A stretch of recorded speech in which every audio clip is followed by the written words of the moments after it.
ఎగువన కురుస్తున్న వర్షాలకి గంట గంటకు కృష్ణానది వరద ప్రవాహం పెరుగుతోంది. శ్రీశైలం, నాగార్జున సాగర్, పులిచింతల ప్రాజెక్టులకు 3 లక్షల క్యూసెక్కులకు పైగా వరద ప్రవాహం కొనసాగుతోంది. ప్రకాశం బ్యారేజ్ దగ్గర వరద పెరుగుతోంది. దీంతో కాసేపట్లో మొదటి ప్రమాద హెచ్చరిక జారీ చేసే అవకాశం ఉంది. ప్రకాశం బ్యారేజ్ వద్ద ప్రస్తుతం ఇన్ఫ్లో 3.53 లక్షలు, అవుట్ఫ్లో 3.57 లక్షల క్యూసెక్కులుగా ఉంది. మరింత సమాచారం మా ప్రతినిధి సురేష్ అందిస్తారు.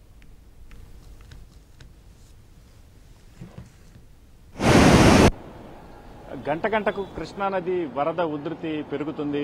కృష్ణానది పరివాహక ప్రాంతాల్లో కురుస్తున్న వర్షాలకు అటు శ్రీశైలంతో పాటు నాగార్జున సాగర్, పులిచింతల రిజర్వాయర్లు పూర్తి స్థాయిలో నిండిపోవడంతో ఆ వరద నీరు కృష్ణానదిలోని ప్రకాశం బ్యారేజ్ కు చేరుకుంటున్న పరిస్థితి అయితే కనిపిస్తోంది. ప్రస్తుతం మనం ఈ విజయవాడలో ఉన్న ప్రకాశం బ్యారేజ్ దగ్గర ఉన్నాం. ఇక్కడ చూసినట్టయితే పెద్ద ఎత్తున ఎగువన కురుస్తున్న వర్షాలకు భారీ ఎత్తున వరద నీరు పోటెత్తడంతో దాదాపు 3 లక్షల క్యూసెక్కుల పైచిలకు ఇన్ఫ్లో చేరుకున్న పరిస్థితి అయితే ఉంది.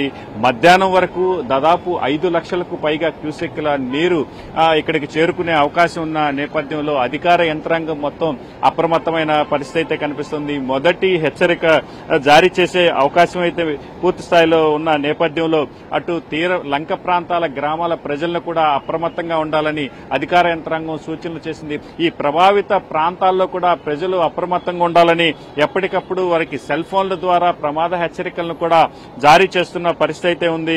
వాగులు, కాలువలు దాటే ప్రయత్నాలు చేయవద్దని చెప్పి అధికార యంత్రాంగం సూచనలు చేసిన పరిస్థితి అయితే కనిపిస్తా ఉంది. శ్రీశైలం, నాగార్జున సాగర్, పులిచింతల ప్రాజెక్టులకు కూడా దాదాపు 3 లక్షల క్యూసెక్కులకు పైగా నీటిని దిగువకు వదులుతున్న నేపథ్యంలో అదే స్థాయిలో ప్రకాశం బ్యారేజ్కి కూడా వచ్చే అవకాశం ఉంది. అంటే పూర్తి స్థాయిలో ఏదైతే ఈ నీటి మట్టం ఇక్కడికి చేరుకున్న నేపథ్యంలో 5 లక్షల క్యూసెక్కుల నీటికి పైగా ఇక్కడికి చేరుకునే అవకాశం ఉన్న నేపథ్యంలో అధికార యంత్రాంగం మాత్రం ఎప్పటికప్పుడు ప్రజల్ని మానిటర్ చేస్తున్న పరిస్థితి అయితే ఉంది. మధ్యాహ్నం 1 గంటకు దాదాపు మొదటి ప్రమాద హెచ్చరికను విడుదల చేసే అవకాశం ఉంది. మరోవైపు ఏదైతే ఈ ఇన్ఫ్లో క్రమంగా గంట గంటకు కృష్ణానది ఉధృతి ఇలాగే కొనసాగితే సాయంత్రానికి దాదాపు 6 లక్షలకు పైగా నీరు ఇక్కడికి చేరుకుంటుందని అధికారులు అంచనా వేస్తున్నారు. ఆ దిశగా కూడా ప్రజలను అప్రమత్తం చేయడంతో పాటు అధికార యంత్రాంగం కూడా పూర్తి స్థాయిలో సిద్ధంగా ఉన్న పరిస్థితి అయితే కనిపిస్తోంది. ఇది ప్రస్తుతం ప్రకాశం బ్యారేజ్ దగ్గర ఉన్న తాజా పరిస్థితి. కెమెరామెన్ ఈశ్వర్తో సురేష్, ఎన్టీవీ.